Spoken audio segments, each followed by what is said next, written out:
Dans mes dernières vidéos, je t'ai expliqué les différents profils que j'avais discernés en street workout. Si tu ne les as pas vus, va les voir maintenant, ça t'aidera à comprendre de quoi on va parler aujourd'hui. Car dans cette vidéo, on va voir comment un type 1 doit s'entraîner pour progresser en street workout. S'il y a bien un truc à retenir, c'est que les types 1 adorent forcer. Et c'est notamment pour ça que leur technique est pas incroyable. Par exemple, beaucoup d'entre eux ont les bras qui plient en planche, ou ont du mal à tendre les jambes lorsqu'ils effectuent leurs mouvements. J'avais même vanné sur leur coordination dans la vidéo que j'ai faite sur eux, en disant que très peu d'entre eux étaient capables de tenir un équilibre sur les mains. Bon, au-delà de ça, c'est mathématique. Plus tu forces, moins tu peux te concentrer sur ton exécution.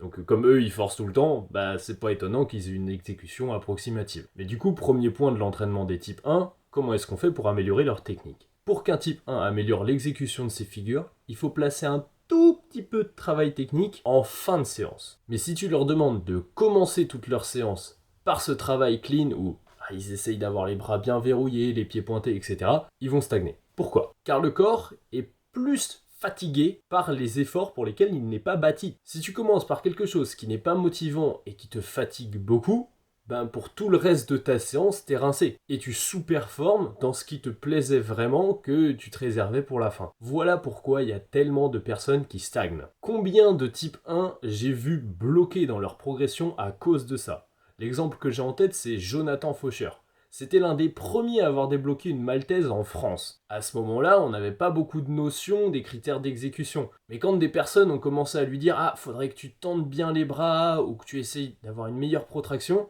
c'est des choses qu'il a essayé de corriger. Donc il s'est acharné sur « J'essaye de mieux faire, mais je ne force pas complètement ». Et ça a complètement tué sa motivation, il a arrêté de bosser le mouvement. Ok Malo, mais du coup, comment le type 1 il fait pour être propre? Bien comme d'hab, j'aime bien les métaphores un peu nazes parce qu'elles marquent les esprits. Du coup, tu peux garder en tête, un enfant, tu lui donnes les haricots verts avant les frites. Un streeteux, c'est l'inverse. Tu dois commencer une séance par les frites et tu finis par les haricots verts une fois que le gros du taf est fait et que toi ou ton athlète êtes satisfait. Concernant le type 1, ce que j'appelle les frites, c'est des efforts qui demandent pas beaucoup de concentration, où il faut juste forcer comme un bourrin et qui sont plutôt courts. Le travail technique, il voudra bien le faire qu'une fois qu'il aura eu ça en début de séance. Typiquement, des combinaisons simples du genre planche hold, L-sit, planche hold, L-sit, ça lui convient parfaitement. Et une fois qu'il a eu son shoot de dopamine en forçant sur sa planche, ou sur le mouvement qu'il veut travailler,